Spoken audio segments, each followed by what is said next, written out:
ఇక తాకటెట్టాలంటే హార్మోని పెట్టి ఒకటే మిగిలింది. నరసింహం, చక్కని చుక్కకి తండ్రి వైన నీకు అంత కర్మ ఎందుకు పడుతున్నాయా? ఏంటి గోపాలం బాబు నువ్వు చెప్పేది? ఇదిగో నీ కూతురికి ఎదురు కట్నం ఇచ్చే మంచి సంబంధం ఒకటి తెచ్చాను. ఈ రోజుల్లో ఎదురు కట్నం ఇచ్చే ఎర్రుబాగులాడు ఎవడు ఉంటాడు బాబు? నేను చెప్పేది నిజమయ్యా. ఆ కుర్రాన్ని కనుక చేసుకుంటే నీ కూతురికి చీరలు నగలు పెట్టడమే కాకుండా నీకు ఎదురు కట్నం ఇవ్వడానికి సిద్ధంగా ఉన్నారు వాళ్ళు. అనవయ్యా, బ్రహ్మాండంగా పెళ్లి నేను జరిపిస్తాను. ఎదురు కట్నం అయితే ఓసారి ఊగాడు బాబు, 100 సార్లు నువ్వు అంటే నేర్చుకోండి. అమ్మాయి, నాకు ఈ పెళ్లి ఇష్టం లేదు నాన్న, నేను చేసుకోను. గోవిందా గోవిందా, నువ్వెన్నిసార్లు అంటే ఏమయ్యా, నీ కూతురు మాత్రం నా నల్లకోను అనేసింది.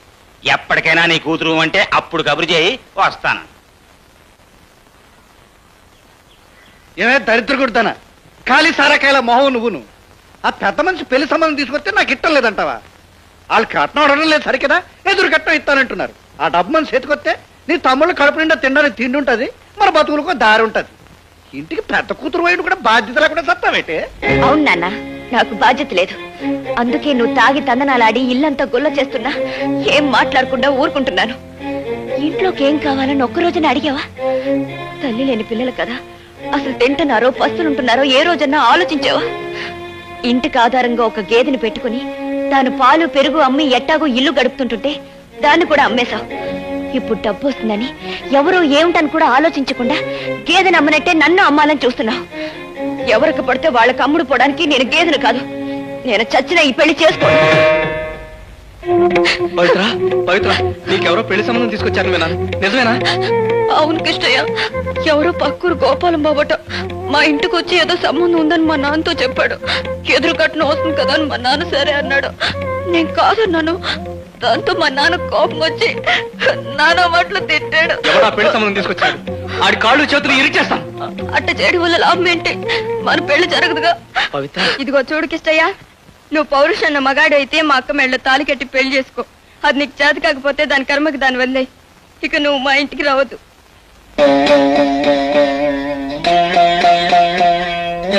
నువ్వు పౌరుషన్న మగాడైతే మా అక్క మెళ్ళ తాలి కట్టి పెళ్లి చేసుకో. ఏరా నరసింహం,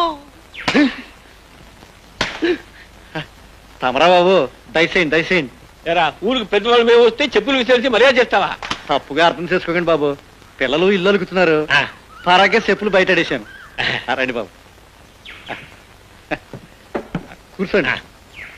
ఏంటి బాబు, ఊళ్ళో పెద్దలంతా కట్టకట్టుకొచ్చారు? ఏమి లేదురా, పవిత్రాకి ఒక మంచి సంబంధం తీసుకువచ్చాం. ఏంటి బాబు, తమరంతా కలిసి నా కూతురు సంబంధం తీసుకొచ్చారా? ఎవరు బాబు అబ్బాయి? రారా, ఆడపిల్లగా సిగ్గుపట్టావేంటి? రా.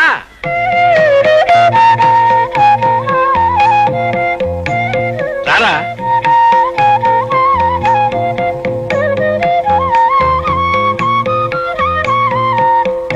వాడికి తల్లి తండ్రి ఎవరు లేరు, అందుకే మేము తీసుకొచ్చాం. రే పిల్లలు, గౌరీ, సిట్టి, సిన్ని, రండ్రా. మన దశ తిరిగిపోయిందిరా.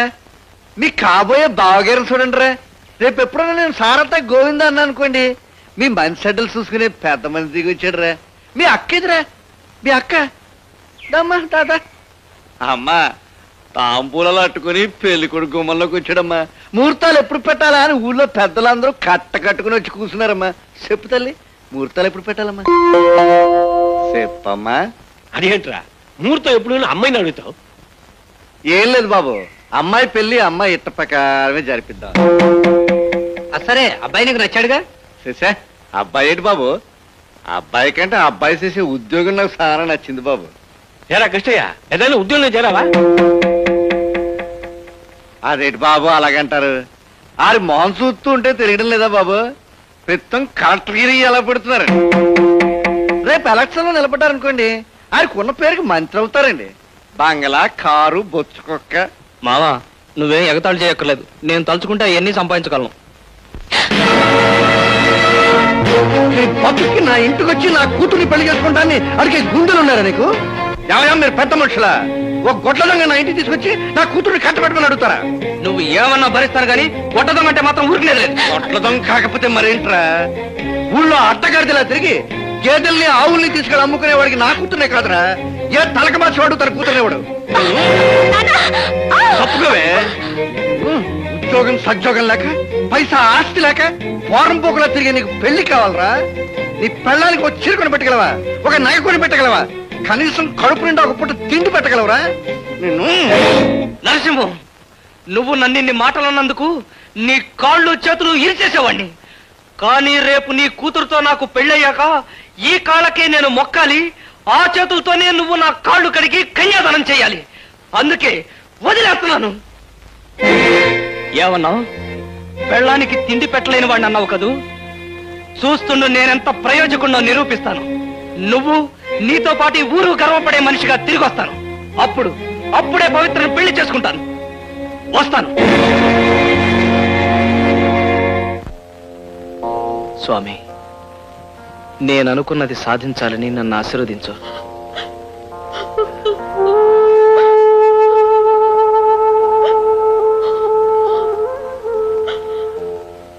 ఎందుకు పవిత్ర ఏడుస్తున్నావు?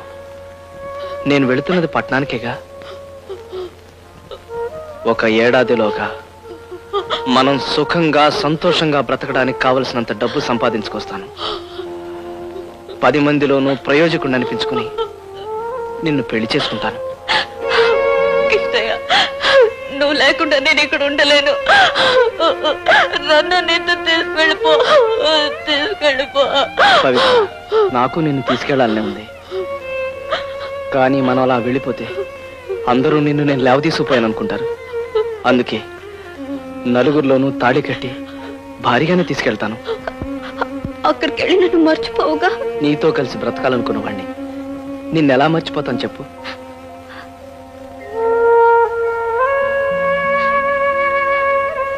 ఆ దేవుడి మీద ప్రమాణం చేసి చెప్తున్నాను, నేనెంత డబ్బు సంపాదించినా ఎంత గొప్పవాణ్ణైనా సరే నాకు కావాల్సింది నువ్వే.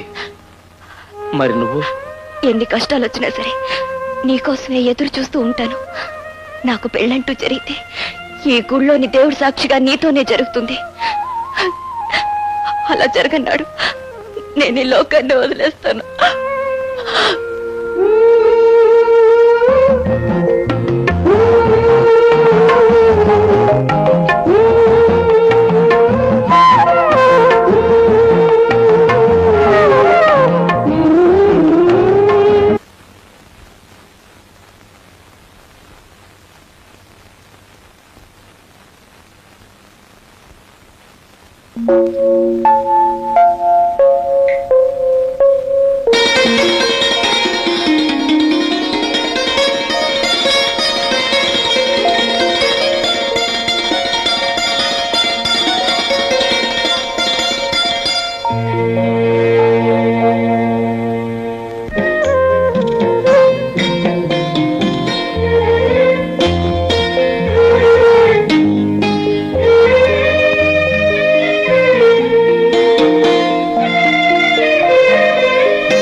ఏమిటి అంత అలా దిగాలుగా కూర్చున్నారు? అక్క, నాన్న గేదెని మళ్ళీ అమ్మేశాడే. గేదెని అమ్మేశాడా?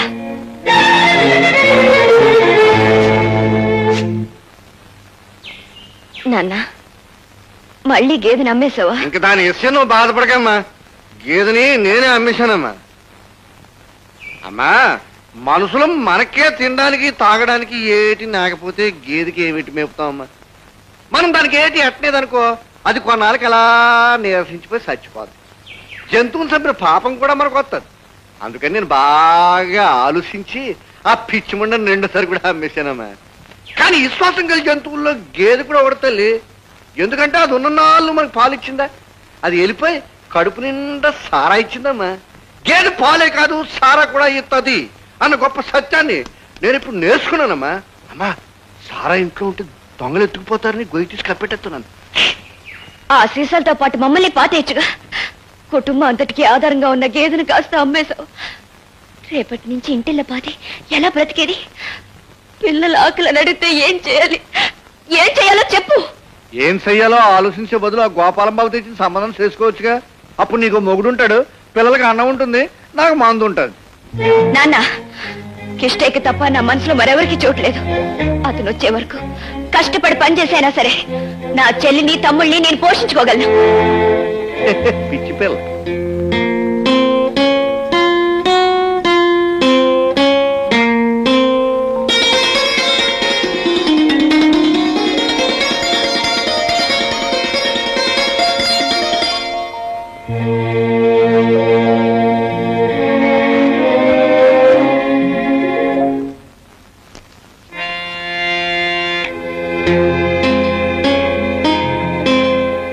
బాగా ఏడు.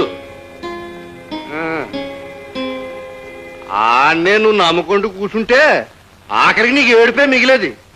పట్టణంలో సెట్లకి రూపాయలు కాస్తాయి, వెళ్ళి దులుపు రావచ్చని గెంతుకుంటూ ఇటు పట్నం వెళ్ళాడు. నేను సంపాదించాను, ఓ రోజైనా ఉత్తరం రాశాడా? రాయలేదు. ఎందుకు రాయలేదు?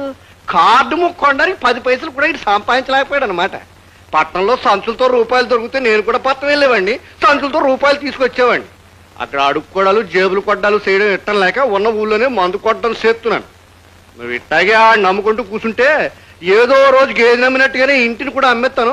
అప్పుడు మనం అంతా ఈదిని పడి సెప్ పట్టుకుని ముట్టెత్తుకు బతుకుతాం అంతే.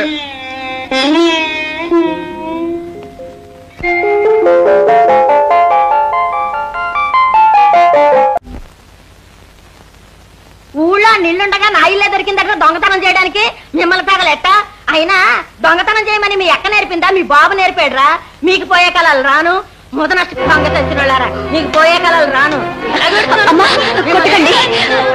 వచ్చావా తల్లి? రామ్మా. 3 రోజులు బట్టి మేము వండుకున్న కూడా వండుకున్నట్టుగా మాయమవుతుంటే ఏ పిల్లలో పందులో కుక్కలో తిన్నాయనుకున్నాను. దొంగ చచ్చినోళ్ళు తిన్నాడని దొరికారు చచ్చినోళ్ళు. చిన్నపిల్లలు ఏదో తెలియక. చిన్న పిల్లలు, అందుకనే పెద్దోళ్ళకి మీకైనా బుద్ధి ఉండక్కర్లేదు. ఆ ముసలోడికేమో తాగుడు తప్ప వేరే పని లేదు, నీకు ఊరు చుట్టడం తప్ప అంతకంటే ఏమీ తెలీదు. అయినా వాళ్ళు తింటున్నారో పస్తులుంటున్నారో నువ్వన్నా పట్టించుకోకర్లేదు. దొంగతనం చేయడం ఆడ తప్పు కాదే. నీలాంటి మహాతల్లి ఇంట్లో ఉండి పట్టిడి అన్నం పెట్టకపోతే ఆకలితో వాళ్ళు దొంగతనమే కాదు ఏమైనా చేస్తారే. సిగ్గుమాలిందారా. ఇదిగో నేను ఇప్పుడే చెప్తున్నాను, నా ఇంట్లో ఇంకోసారి దొంగతనం చేస్తే కాళ్ళు చేతులు ఎరగొట్టి నీ చేతిలో పెట్టి నీ మొక్క నేను కారకల్లో నీళ్ళు చల్లుతాను. ఏమనుకుంటున్నావు? ముదనష్ట నీ బతుకు చేస్తా దొంగ వల్లారని.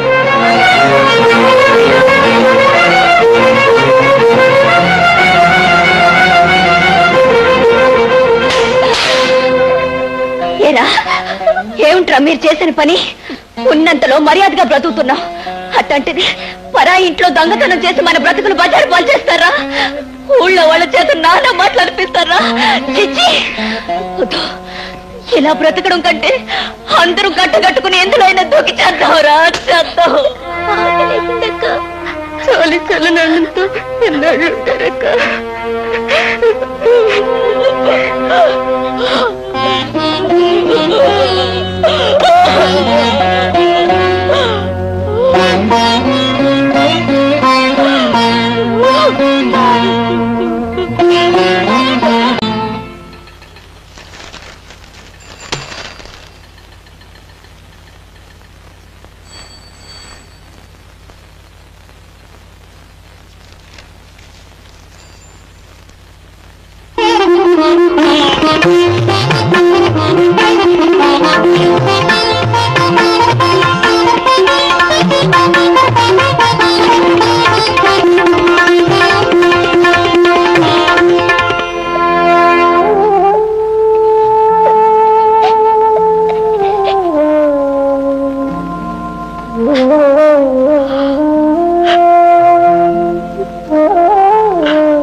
చూడు, మీ నాన్న బాధ్యత లేకుండా మీ కర్మకు మిమ్మల్ని వదిలేశాడు.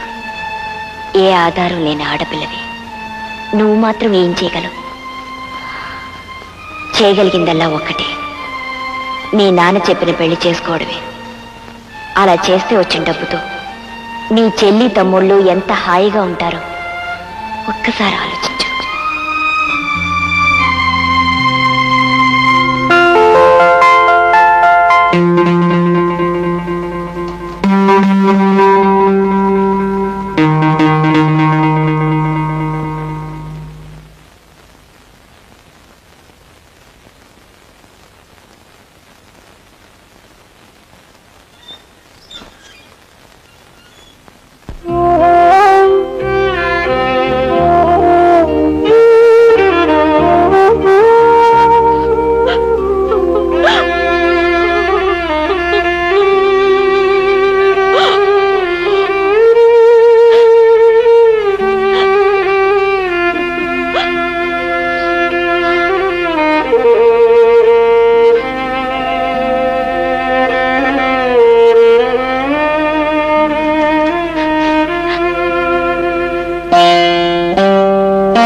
నాన్న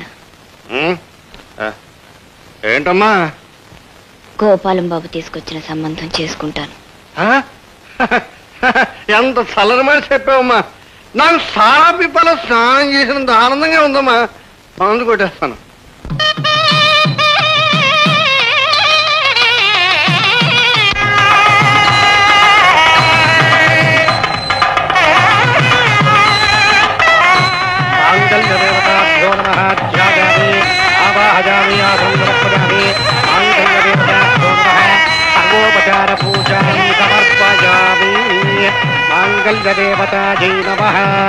మంగళసూత్రం తీసుకో బాబు. ఎడమ చేతితోటి కాదు బాబు. ఇదిగో పంతులు గారు, అబ్బాయికి కుడికాలు కుడి చెయ్యి పని చేయవు. ఎడం చేత్తో తీగి ఇంకే చేత్తో తీస్తాడు. ఆ విషయం 10 మందిలో నువ్వేం చెప్పక్కర్లా. అయినా నా గురించి తెలిసిన పంతులు తీసుకురావచ్చుగా. బాలేవాడి బావా, నీ అవిటితనం దాచేస్తే మాత్రం దాగుతుందా? చూడండి పెద్ద ముత్తైదు గారు, కాస్త మంగళసూత్రాన్ని తమ చేత్తో అమ్మాయి మెళ్ళలో కట్టండి. ఏం అక్కర్లేదు. ఎంత చేతులు లేని వాడిని చేతకాని వాడిని ఏం కాదు. నా పెళ్ళ మెళ్ళలో తాళి నేనే కట్టగలను.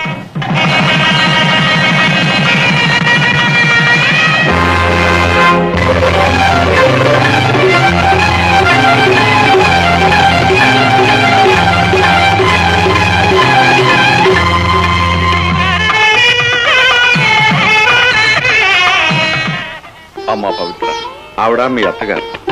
మీ ఆయన పుట్టిన 4 సంవత్సరాలకే కన్నుమూసింది. ఈవిడ మీ చిన్నత్తగారు.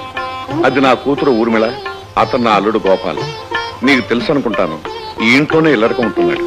ఆ మాట స్పెషల్ గా చెప్పక్కర్లేదులేండి.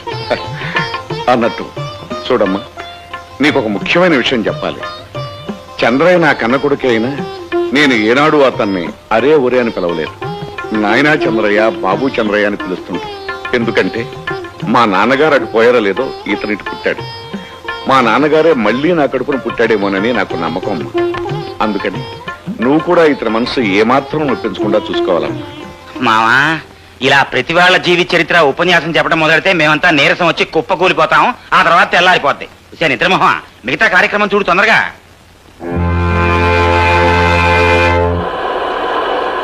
దిగండి, తొందరగా దిగండి. దిగాలి.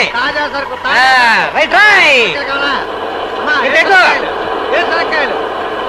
గురు, ఎరా రాజుగా, బాగున్నావా? నే బాగానే ఉన్నా. ఏమిటి అలా ఉన్నావు? ఏం జరిగింది?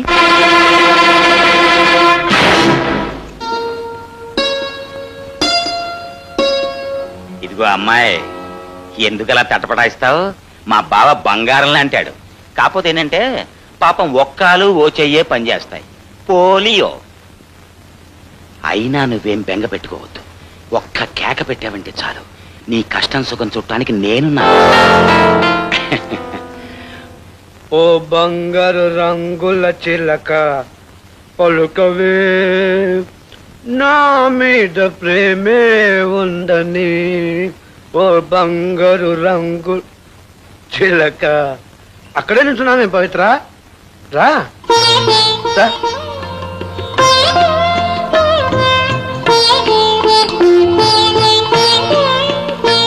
ఏమిటి పవిత్ర, సినిమాల్లో హీరోయిన్లు మొదటి రోజు రాత్రి నవ్వుతూ సిగ్గుతో సరదాగా ఉంటారు. నువ్వేమిటి అలా దిగులుగా ఉన్నావు? మీ నాన్న తమ్ముడు గుర్తుకొచ్చారా? పర్వాలేదు, నేనున్నాగా. కూర్చో కూర్చో. పవిత్ర, నేనంటే మా నాన్నకి చాలా ఇష్టం. మా అమ్మలే లోటు నాకు తెలియకుండా పెంచాడు. ఇంతవరకు అసలు నన్ను ఎప్పుడు కొట్టలేదు తెలుసా? నాకేం కావాలంటే తెచ్చిస్తాడు. ఈ సిల్క్ సొక్క, ఈ మెళ్ళో గులుసు, ఈ ఇంగ్లీష్ వాచి, ఈ చైను అన్ని మా నాన్నే నాకు కొనిపెట్టాడు. ఒకసారి ఏమైందో తెలుసా? నాకు సారా తాగాలనిపించి మా నాన్న అడిగాను. అప్పుడు ఈ ఊళ్ళో సారా కొట్టు కూడా లేదు. పక్క ఊరికి నడిచెళ్ళి నా కోసం మా నాన్న సారా తీసుకొచ్చాడు. అప్పుడు నేనేం చేశానో తెలుసా? ఆ సారా తాగేసి మా నాన్నని కొట్టాను. ఇంకోసారి ఏమైందో తెలుసా? నాకు సినిమాలంటే తెగపిచ్చి మా ఊళ్ళో ఉన్న టూరింగ్ టాకీస్ లో కలిసి ఉంటే కలుసుకోనే సినిమా వచ్చింది. అప్పుడు నేను మా నాన్నతో కలిసి బండిలో వెళ్ళాను. అందులో ఎన్టీ రామారావు నాలాగే కుంటాడు. కానీ ఆ కుంటాడు పిల్ల సావిత్రి చాలా మంచిది. ఆ సినిమాను చూస్తున్నంతసేపు నాకెందుకో దిగులు అనిపించి సగంలోనే బయటకు వచ్చేసాను. అప్పుడు మా నాన్న నాతో బయటకు వచ్చేసి, ఏం చంద్రయ్య ఏమైంది నాన్న అని తెగడిగాడు. నేను ఆ సినిమాలో కుంటోడి పెళ్ళాలంటే పెళ్ళామే నాకు కావాలని అడిగాను.